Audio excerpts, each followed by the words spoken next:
इस वीडियो में हम बात करेंगे फिजिक्स का एक काफी इंपॉर्टेंट टॉपिक है ध्वनि साउंड। इस टॉपिक से एग्जाम में काफी क्वेश्चंस बनते हैं, तो आप इस लेक्चर को ध्यान से सुनिएगा।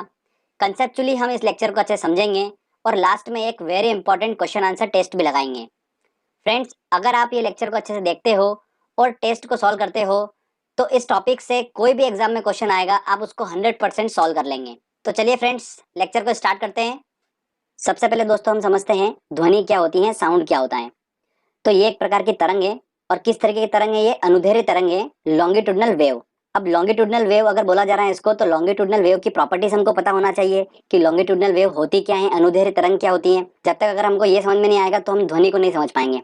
तो चलिए मैं आपको सबसे पहले कंसेप्ट क्लियर करता हूँ कि अनुदैर्ध्य तरंग, लॉन्गिट्यूडनल वेव क्या होता है। तो चलिए अपन समझते हैं। तरंग होता है, कोई वेव होती है। वो वेव दो प्रकार की होती हैं। एक होती है मैकेनिकल वेव और एक होती है नॉन मैकेनिकल वेव, मतलब यांत्रिक तरंगे और अयांत्रिक तरंगे। अब इन दोनों में डिफरेंस क्या है? डिफरेंस ये है कि मैकेनिकल वेव वो वेव होती हैं जिनको माध्यम की रिक्वायरमेंट होती है, उनको संचरण करने के लिए, चलने के लिए माध्यम की जरूरत होती है। और अयांत्रिक तरंगे मतलब नॉन मैकेनिकल वेव का मतलब ये होता है इनको माध्यम की आवश्यकता नहीं होती है। जैसे कि प्रकाश तरंगे, रेडियो तरंगे, ये सब जो हो गई है, ये कौन सी हो गई है? अयांत्रिक तरंगे, मतलब नॉन मैकेनिकल वेव होती हैं। जो मैकेनिकल वेव होती हैं, यांत्रिक तरंगे, ये दो प्रकार की होती हैं। कौन कौन सी? एक होती है अनुप्रस्थ तरंगे, ट्रांसवर्स वेव बोलते हैं इनको, और एक होती है अनुदैर्ध्य तरंगे, लॉन्गिट्यूडनल वेव, जिसको अपन ने बताया है कि ये साउंड जो है वो अनुदैर्ध्य तरंगे हैं, लॉन्गिट्यूडनल वेव हैं। तो इनकी प्रॉपर्टीज को अपन समझते हैं कि इन दोनों में क्या डिफरेंस है। तो अनुदैर्ध्य तरंग जो होती हैं वो क्या होती हैं? देखिए, सपोज करते हैं कि कोई तरंग है, वो एक माध्यम में जा रही है। वेव की डायरेक्शन जो है वो किस तरीके से? ऐसी है, जैसे आपको डायग्राम में दिख रहा है। तो इस माध्यम में जो कणों का मूवमेंट होगा वो कैसा होगा? इस डायरेक्शन के परपेंडिकुलर होगा। जैसा आपको दिख रहा है, ये मैं आपको इंटरनली बता रहा हूँ, इस माध्यम के अंदर का बता रहा हूँ कि इस माध्यम में जो कणों का मूवमेंट है वो कैसा है? वेव की जो डायरेक्शन है उसके परपेंडिकुलर इसका मूवमेंट हो रहा है, मतलब लंबवत इसका मूवमेंट हो रहा है कणों का। ठीक है, तो ऐसी वेव को हम क्या बोलेंगे? अनुप्रस्थ तरंगे बोलेंगे, ट्रांसवर्स वेव बोलते हैं। अनुदैर्ध्य तरंग क्या होती है? अनुदैर्ध्य तरंगे, देखिए सपोज करते हैं वैसी कंडीशन है, कोई तरंग जो है वो माध्यम में जा रही है, तो उसकी डायरेक्शन क्या होगी? आपको डायग्राम में दिख रहा है, ऐसी डायरेक्शन है। अब इस माध्यम के जो कण होंगे वो कैसा मूवमेंट करेंगे? उसके समानांतर मूवमेंट करेंगे। तो ऐसी तरंग को अपन क्या बोलेंगे? अनुदैर्ध्य तरंगे बोलेंगे, लॉन्गिट्यूडनल वेव बोलेंगे। दो कंडीशन है, अगर माध्यम के कण परपेंडिकुलर अगर मूवमेंट कर रहे हैं तो वो हो गई अनुप्रस्थ तरंगे। अगर माध्यम के कण उसके समानांतर मूवमेंट कर रहे हैं, किसके? वेव के, तो उसको हम बोलेंगे अनुदैर्ध्य तरंगे, लॉन्गिट्यूडनल वेव। सिंपल सा। तो ये सिंपल सा लॉजिक है, तो इसको ध्यान रखना है। अब अनुदैर्ध्य तरंग जो होती हैं वो ठोस, द्रव, गैस तीनों में ट्रेवल करती हैं, तीनों माध्यम में उत्पन्न हो सकती हैं, तीनों माध्यम में संचरित हो सकती हैं। और अनुप्रस्थ तरंगे जो होती हैं वो ठोसों में संचरित होती हैं और द्रव की सतह पर संचरित होती हैं। तो ये आपका पॉइंट क्लियर हो चुका है। चलिए अब वापस हम चलते हैं हमारे फर्स्ट पेज पे। तो दोस्तों आपको ये बात तो क्लियर हो चुकी है कि अनुदैर्ध्य तरंगे मैंने बोला है, तो अनुदैर्ध्य तरंगे क्या हैं, उसकी प्रॉपर्टी समझ में आ गई। क्या समझ में आया? कि ध्वनि जो है, अगर उसको अनुदैर्ध्य तरंगे में बोल रहा हूँ, इसका मतलब है कि ध्वनि ठोस, द्रव, गैस तीनों माध्यम में संचरित हो सकती है।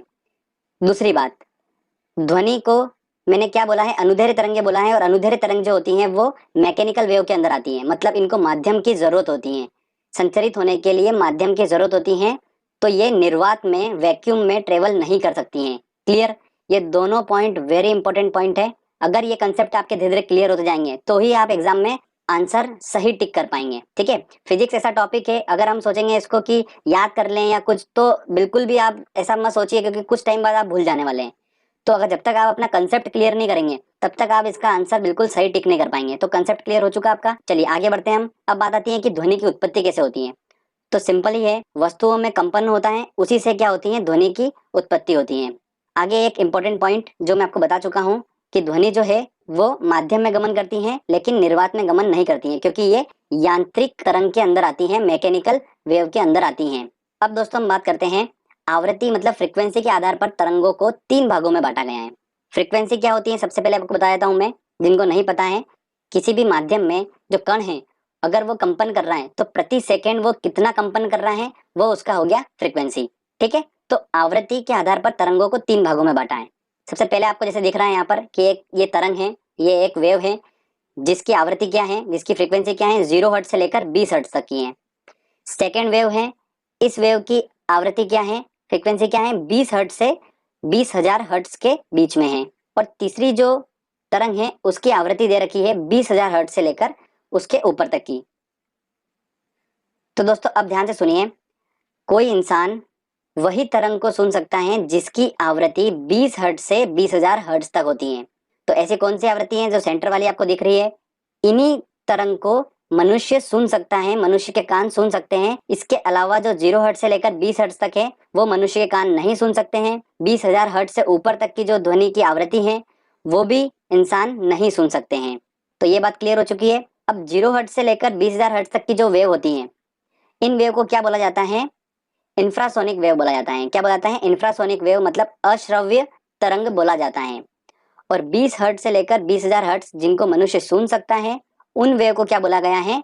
ऑडिबल वेव बोला गया है। और 20,000 हर्ट्ज से ऊपर की जिसकी आवृत्ति है तरंग में, उसको क्या बोला गया है? अल्ट्रासोनिक वेव बोला गया है। ये अल्ट्रासोनिक वेव मनुष्य नहीं सुन सकता है। इनको कौन सुन सकता है? जैसे कुत्ते हुए, बिल्ली हुई, चमगादड़ हुए, ये उनको सुन सकते हैं। ठीक है फ्रेंड्स, तो ये आपको कंसेप्ट क्लियर हो चुका है। ये डायरेक्टली एग्जाम में क्वेश्चन पूछते हैं कि किस फ्रीक्वेंसी की तरंग को मनुष्य सुन सकता है। ये डायरेक्टली एग्जाम में क्वेश्चन पूछते हैं, तो आपको क्लियर हो चुका है। चलिए आगे बढ़ते हैं, बात करते हैं ध्वनि की चाल की, स्पीड की बात करते हैं कि कौन से माध्यम में ध्वनि की चाल जो है वो ज्यादा होगी। ठोस में, द्रव में कि गैस में, सॉलिड में कि लिक्विड में कि गैस में, किसमें इसकी चाल ज्यादा होगी? आपको ये समझने से पहले आपको एक टर्म को समझना पड़ेगा, इलास्टिसिटी को। क्या है? प्रत्यास्थता को समझना जरूरी है। तो इलास्टिसिटी क्या होती है सबसे पहले आपको बताता हूँ। सपोज करते हैं कि मेरे पास ये एक रबर है। इस रबर पे जब मैं एक्सटर्नल फोर्स लगाता हूँ, बाह्य बल लगाता हूँ, तो इस रबर के आयतन और आकार में परिवर्तन हो जाता है। पर जब मैं जैसे ही इस पे से बाह्य बल, मेरा जो एक्सटर्नल फोर्स है वो हटा लेता हूँ, तो रबर वापस वैसा के वैसा हो जाता है। तो वस्तु की ये गुण जो होता है ये कहलाता है इलास्टिसिटी। ठीक है, तो अब देखिए दोस्तों, ठोसों में इलास्टिसिटी जो होती है वो ज्यादा होती है, उसके बाद द्रव में होती है, और सबसे कम किसमें होती है इलास्टिसिटी? गैस में होती है। ठीक है, जैसे डायग्राम से आपको बिल्कुल स्पष्ट है। अब दोस्तों कंसेप्ट ये है कि जिसमें इलास्टिसिटी ज्यादा होती है उसमें ध्वनि की चाल सबसे ज्यादा होगी। तो ध्वनि की चाल सबसे ज्यादा किसमें होगी? ठोस में होगी, उसके बाद द्रव में होगी, उसके बाद गैस में होगी। मतलब एग्जाम्पल देके बताता हूँ कि अगर मेरे पास 3 माध्यम है, जैसे एक है लोहा, दूसरा है मेरे पास पानी, और तीसरा है मेरे पास वायु, तो ध्वनि की चाल जो होगी वो लोहे में ज्यादा होगी, उसके बाद पानी में होगी, और उसके बाद वायु में होगी। क्लियर आपको? अब देखिए, ध्वनि जो है वो निर्वात में, वैक्यूम में ट्रेवल नहीं करेगी। ठीक है, यहाँ पर ये पॉइंट ध्यान रखिएगा। आगे चलते हैं, एक इंपॉर्टेंट पॉइंट नोट करिएगा आप। अगर कोई वेव है, उस वेव को मैं एक मीडियम से दूसरे मीडियम में भेज रहा हूँ, तो उसकी प्रॉपर्टीज में क्या क्या चेंज आएगा ये समझिए। तो मान लेते हैं एक माध्यम है, दूसरा माध्यम है। पहला वाला ठोस समझ लीजिए आप, सेकंड वाला आप समझ लीजिए गैस। तो एक माध्यम से दूसरे माध्यम में अगर वेव जा रही है तो उसकी फ्रीक्वेंसी, आवृत्ति में कोई भी परिवर्तन नहीं होगा। ठीक है, ये ध्यान रखिएगा, वेरी इंपॉर्टेंट पॉइंट है। सेकंड बात, इनकी तरंगदैर्घ्य बदल जाती हैं। जब एक माध्यम से दूसरे माध्यम में जाएगी, ऑब्वियस सी बात है, किसी माध्यम में ये इनकी चाल तेज होगी तो किसी माध्यम में इनकी चाल स्लो होगी, तो उसके हिसाब से इनकी तरंगदैर्घ्य तो बदलना स्वाभाविक बात है। तो तरंगदैर्घ्य बदल जाती हैं। तो ये 2 प्रॉपर्टी आपको बिल्कुल ध्यान रखना है। आगे हम बात करते हैं अब ध्वनि की चाल पर भौतिक राशियों, दाब और ताप का प्रभाव, प्रेशर और टेम्परेचर का क्या इफेक्ट पड़ता है ध्वनि की चाल पर। तो देखते हैं, चलिए पहला लेते हैं हम प्रेशर को। समान ताप पर गैसों में ध्वनि की अगर चाल की बात करें, तो अगर हम दाब को बढ़ाएंगे तो ध्वनि की चाल पर कोई भी प्रभाव नहीं पड़ेगा, नो चेंज। ध्यान रखिएगा, वेरी इंपॉर्टेंट है। सेकेंड बात लेते हैं अपन ताप की। माध्यम का अगर मैं टेम्परेचर बढ़ाऊंगा तो ध्वनि की चाल भी बढ़ेगी। ठीक है, माध्यम का टेम्परेचर अगर मैं बढ़ा रहा हूँ, ताप अगर बढ़ा रहा हूँ, तो ध्वनि की चाल भी क्या होगा? बढ़ेगी, साउंड की स्पीड भी बढ़ जाएगी। तो ये दोनों प्रॉपर्टी आपको बहुत अच्छे से याद रखना है, पूछी जाती है एग्जाम में। अब हम बात करते हैं ध्वनि के लक्षण, जो कि क्या है? पहला आता है तीव्रता, मतलब इंटेंसिटी। इंटेंसिटी का मतलब ये है कि ध्वनि का तीव्र सुनाई देना। और ये तीव्रता जो होती है ध्वनि की, ये कैसे मापी जाती है? इसका मात्रक क्या है, इकाई क्या है इसकी? वो है इसका डेसिबल। मतलब इसकी तीव्रता, किसी भी ध्वनि की तीव्रता कैसे मापी जाती है? डेसिबल में नापी जाती है। तो ये पॉइंट एग्जाम में पूछा जा रहा है आजकल, तो आप इसको नोट डाउन करिए। सेकेंड हम बात करते हैं पिच की, तारत्व की बात करते हैं। तो तारत्व होता क्या है? ये होता है ध्वनि का मोटा या तीक्ष्ण होना। सबसे पहले हमने बात करी तीव्रता, इंटेंसिटी, मतलब कितनी तीव्र है, तीव्र मतलब फास्ट है कितनी। और सेकेंड हम बात कर रहे हैं पिच की, मतलब कितनी मोटी है और कितनी तीखी है, तीक्ष्ण है बिल्कुल। जैसे कोई लड़की होती है उसकी आवाज कितनी तीखी होती है, और कोई लड़का होता है उसकी आवाज कितनी मोटी होती है, बस वही वाली बात आ रही है, पिच की बात आ रही है। तो ये जो पिच है साउंड का, ये जो डिपेंड करता है किस पे डिपेंड करता है, आवृत्ति पे डिपेंड करता है, उसकी फ्रिक्वेंसी पे डिपेंड करता है। तो तारत्व ध्वनि की आवृत्ति पर निर्भर करता है। आवृत्ति ज्यादा मतलब ध्वनि का तारत्व जो होगा वो ज्यादा होगा। इसका एग्जाम्पल आपको बताता हूं मैं, जैसे कि लड़की और जो छोटे बच्चे होते हैं उनका तारत्व जो होता है ध्वनि का वो ज्यादा होता है, इसलिए उनकी आवाज जो होती है वो तीखी हमको सुनाई देती है। और जो मेल लोग होते हैं, ठीक है, लड़के लोग होते हैं, उनके ध्वनि का जो तारत्व होता है वो क्या होता है, कम होता है। इस वजह से उनकी आवाज जो होती है वो थोड़ी सी मोटी होती है। ठीक है फ्रेंड्स, अब आगे मैं आपको बताता हूँ एक डापलर प्रभाव, डापलर इफेक्ट पूछा जाता है। तो ये क्या होता है, बहुत सिंपल सा है, आपको एक बार बताऊंगा आपको याद हो जाएगा। श्रोता और स्रोत के बीच अपेक्षित गति है तो आवृत्ति बदलती प्रतीत होगी। देखिए सिंपल लैंग्वेज में बताता हूँ आपको मैं। अगर कोई सोर्स है, स्रोत मतलब सोर्स ही बोला गया है, कोई सोर्स है और कोई श्रोता है मतलब कोई लिसनर है, ठीक है। इन दोनों के बीच में अपेक्षित गति मतलब कहने का ये है कि अगर इनके बीच की डिस्टेंस जो है वो परिवर्तित हो रही है, चेंज हो रही है, तो उनकी आवृत्ति भी बदलती प्रतीत होगी। बस इतना सा लॉजिक है। अगर ये ट्रेन जो है ये साउंड कर रही है, ठीक है, हॉर्न कर रही है, और ये जैसे जैसे इसके पास आती जा रही है लिसनर के पास में, तो उसकी आवृत्ति परिवर्तित होती जाएगी। बस इतना सा बात उसने डापलर प्रभाव में बताया है। तो ये सिंपल सा पूछा जाता है कि डापलर प्रभाव जो है वो किससे रिलेटेड है, तो ध्वनि से रिलेटेड है। इस तरीके से क्वेश्चन पूछे जाते हैं। अब एक नोट डाउन करिएगा इंपॉर्टेंट पॉइंट, सोनार के बारे में एक पूछा जा रहा है आजकल एग्जाम में। सोनार क्या होता है, सोनार एक तकनीक है जिसमें नौ चालन क्या करता है, जल के अंदर और जल की सतह पर वस्तुओं का पता लगाने के लिए ध्वनि संचरण का उपयोग करता है।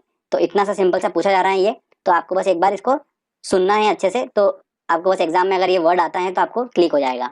फ्रेंड्स, हमने इस टॉपिक को अच्छे से समझा, कंसेप्चुअली इस टॉपिक को हमने समझा, तभी हम इसके सारे क्वेश्चन सॉल्व कर पाएंगे। देखिए हम जब क्वेश्चन सॉल्व करेंगे, हर छोटा सा छोटा कंसेप्ट सारा यूज होगा क्वेश्चन को सॉल्व करने में। दोस्तों, अगर जिसने इस लेक्चर को बिल्कुल ध्यान से सुना है वो इस टेस्ट के सारे क्वेश्चन सॉल्व कर लेगा। काफी इंटरेस्टिंग टॉपिक है। चलिए टेस्ट लगाते हैं और देखते हैं कितने क्वेश्चन हम सॉल्व कर पा रहे हैं। पहला क्वेश्चन है, मनुष्य को ध्वनि कंपन की अनुभूति किस आवृत्ति सीमा में होती है। तो देखिए 20 से लेकर 20,000 हर्ट्ज तक की ध्वनि की आवृत्ति अगर होगी तो उसे वो सुनाई देगी। तो इसका आंसर होगा डी आंसर। इन्हें क्या बोला जाता है, श्रव्य तरंगे बोला जाता है। अगला क्वेश्चन है, ध्वनि का तात्व पिच जो होता है वो किस पर निर्भर करता है। तो वो निर्भर करता है आवृत्ति पर, फ्रिक्वेंसी पर, मैंने आपको बताया था। ठीक है, आवृत्ति ज्यादा होगी तो मतलब पिच ज्यादा होगा, आवाज उतनी ही तीक्ष्ण होगी, तीखी होगी। अगला क्वेश्चन है, वायु में ध्वनि की चाल 332 मीटर पर सेकंड होती है। यदि दाब बढ़ाकर दुगना कर दिया जाए, देखिए कंडीशन बोल रहा है वो कि अगर मान लेते हैं कि चाल जो है ध्वनि की वो 332 मीटर पर सेकंड है, और अगर हम दाब बढ़ाकर दुगना कर दें तो ध्वनि की चाल होगी, क्या होगी भैया। देखिए मैंने आपको प्रॉपर्टीज बताई थी कि अगर ध्वनि जो है वो वायु में ट्रेवल कर रही है और अगर हम उसका दाब बढ़ा रहे हैं तो ध्वनि की चाल में नो चेंज, कोई भी परिवर्तन नहीं होगा। तो इसका आंसर क्या होगा, 332 मीटर पर सेकंड ही उसकी चाल रहेगी। क्लियर, ठीक है। चलिए आगे और लेते हैं क्वेश्चन। अगला क्वेश्चन है, निम्न में से ध्वनि तेज यात्रा करती है, स्टील में, वायु में, निर्वात में या जल में। तो हमें पता है कि ध्वनि जो होती है वो सबसे तेज ट्रेवल करती है ठोस में, उसके बाद द्रव में, उसके बाद गैस में। तो देखिए ठोस में सबसे तेज करेगी मतलब स्टील, तो इसका आंसर क्या होगा, ए आंसर होगा। अगला क्वेश्चन है, ध्वनि की तीव्रता मापने की इकाई है। तो दोस्तों ध्वनि की तीव्रता किस में मापी जाती है, डेसिबल में नापी जाती है। इसका आंसर होगा ए आंसर। अगला क्वेश्चन है, मनुष्य के लिए मानक ध्वनि स्तर है। WHO विश्व स्वास्थ्य संगठन जो है उसने बताया है कि मनुष्य का जो ध्वनि स्तर है, एक सामान्य ध्वनि स्तर है, वो कितना बताया है, 45 डेसिबल बताया है। मतलब अगर ध्वनि की तीव्रता इतनी है, आराम से मनुष्य सुन सकता है, उसको कोई दिक्कत नहीं होगी।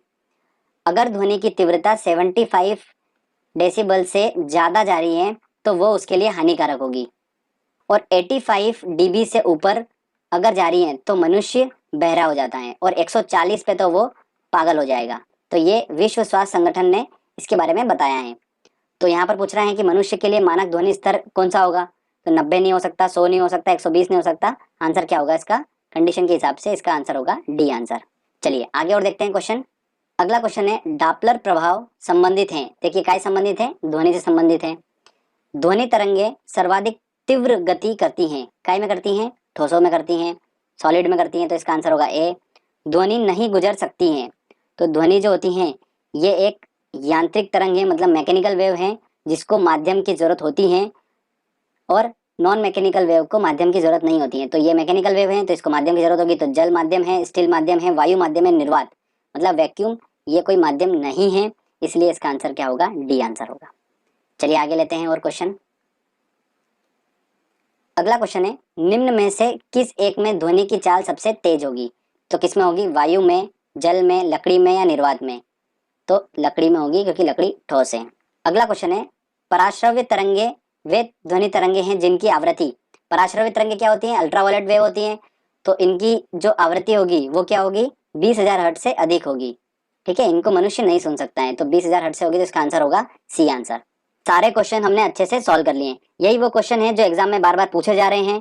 आपने इन क्वेश्चंस को लगा लिया होगा, तो आराम से आप किसी भी एग्जाम में अगर इस टॉपिक से क्वेश्चन आएगा तो आप आराम से सॉल्व कर लेंगे, कोई भी आपको दिक्कत नहीं होगी। तो फ्रेंड्स, अगर आपको वीडियो अच्छा लगा है और मेरी मेहनत अच्छी लगी है तो प्लीज वीडियो को लाइक करिए, दोस्तों के साथ शेयर करिए, और दोस्तों कमेंट करके बताइए वीडियो कैसा लगा।